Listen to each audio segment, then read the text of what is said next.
Welcome back, BCT.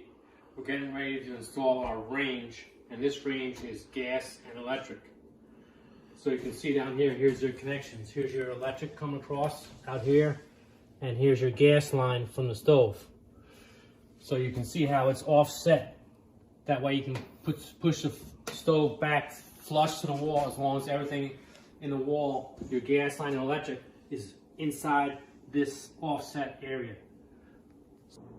Okay, this is the area where we're going to install the range. And you see we got some problems going on here. This is the existing gas line and it's way out of the area. You can see in the blues I mapped out the acceptable area where the gas line and the electric have to be. So we're going to have to open up the sheetrock very carefully, because I know I have marked previously, there's pipes behind here. So there's water lines you don't want to hit when you open the sheetrock. We're going to have to open the sheetrock and move the gas line across here and down. And then it's going to come out the wall and face this way. And by code, you need a shutoff valve. So we have to get a shutoff valve and then connect it over here. And then the electric can be moved anywhere in here or below this area. And then the stove will be able to go back flush. All right, we got our range area all set up now, so you can slide the range back. It was quite the process. We got to move that big gas line that was sticking up here. So we're going to shut the gas off from the outside, come inside, take the old fittings off, put the new fittings on with the pipe dope, come across and figure out where the best spot we could put it, and then turn the gas on and check for leaks. We also had to move the electric. This was the original electric for the old oven, but it was too high. So we're going to turn this into a junction box, which I already did. We're just going to put a cover plate on it so it's not buried in the wall, so that's okay to do. And then the electric's going to come out down here. So we got the sheetrock cut. I just wanted to show how it looks open. And I'm going to show you the piece of sheetrock. It's cut to fit. And we'll just screw that up into the studs, put a nice coat of spackle over that, and just to seal it up so the stove will work good. This is just a access panel. This is a water line for the pot filler. There might be another video, so I'm just showing you how the access panel, you make it fit.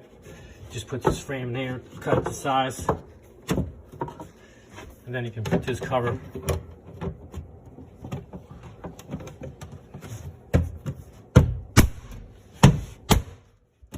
Now it's all covered up. If you ever want to get to it, just pop it out with a screwdriver.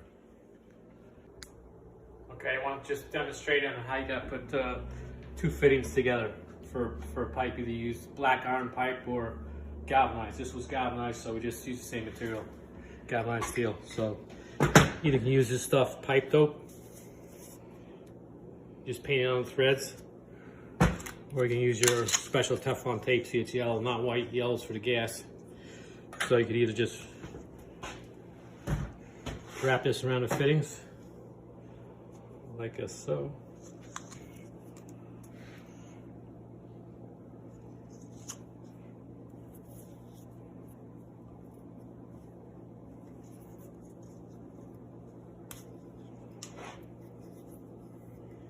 Or I prefer this stuff. Most guys prefer pipe dope. So you just, that's what I used over here. So you just load up the threads.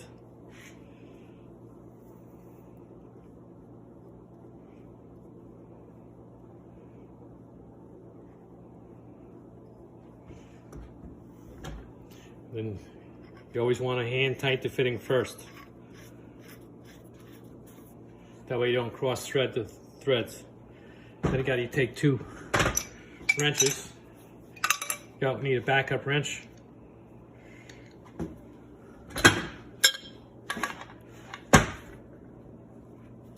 And you just hold it with a backup wrench, and then you twist this.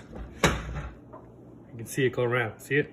And that really tightens it up. Puts a lot of leverage on here, so you gotta make sure you have a backup wrench on the other pipe, or else it will loosen up the other fitting. The threads on a gas pipe are always tapered, so as you tighten up, it gets bigger and it gets tighter. That's where you can put the pipe dope on. But there's different types of fittings. Those are just a threaded fitting, but this is threaded, and it's all called a flare fitting. So you don't want to put pipe dope on this type of fitting. When you lock these two fittings together, no pipe dope goes here, You just tighten it up. And you just get a backup wrench here. Just like you did the other one. Tighten that up like that, okay? But no pipe dope on the flare fittings. So you can see we got the electric mapped out where we want to go. We have to put it between two studs because that's the only way we can get the stove flush to the wall. And there's two different types of boxes you can use. On an old work box or new construction. New construction is when you put it on before the sheetrock. You just hold it against the side of the stud and you nail it with these two nails and hold it tight against the stud. But what we're using here is new construction box. It's between two studs so you can't nail it. It's got these little arms or wings that come out. So you gotta mark it out over there. And then when I just screw these in, these open up and tighten against the sheetrock and it makes a tight fit. I'll show you how to install those. So I have the circuit breaker turned off and I'm ready to pull the electric wire from our junction box that we ran. It's going to come out into this box, into the old work box, okay? So you're going to use a sheetrock saw like you're going to use at school when you do your Nocky projects. And you just and make sure there's no pipes in the way.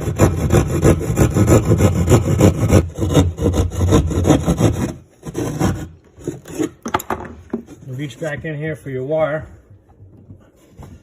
Here it is. Pull that through.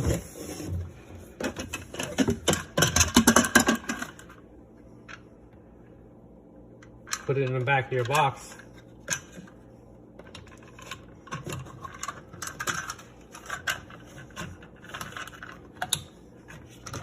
You can see our wires fed through our old work box and it's ready to be installed. We just left it long and we'll cut it for length later. So push the wings back, or ears, whatever you want to call them. Push them into the wall, tight. Take your screw gun. You can feel the ears tighten up against the sheetrock and it makes a tight fit. And you're done. Now you just cut it to length, strip it, and connect your outlet. Okay, now we're going to cut our wire to length. What you have to be, you want to be like 6 inches outside the box so you can have room to work. That's what the code is, about 6 inches. So you remember from school, Mr. Spazzano says, do your yo dude like this, stick it inside here. That'll give you approximately your 6-inch measurement. So you circuit breaker's off. We're going to cut the wire to our mark. Then we got to strip the insulation.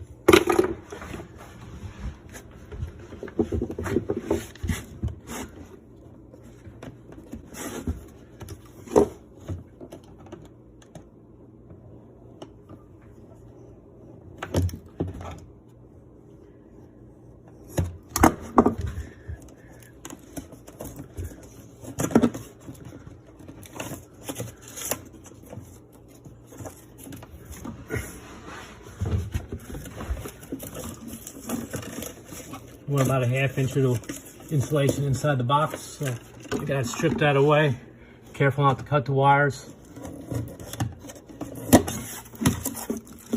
And now we're good to go. Strip them and we can attach the outlet. Now to get your fittings all fit for your gas piping, you got the gas pipe, the gas turned on back to the house, got your shut-off valve shut. You always want to check your fittings for leaks, so you gotta use this leak detection stuff, or you can use soap and water mixed together. It's the same thing, but it's just a good mixture right here. So just give it a real liberal, and if there's ever a leak, you'll see a big bubble form. And I'm just trying to show you a picture of a previous job that I was on, and the plumber did the job, and we had a little bit of a leak.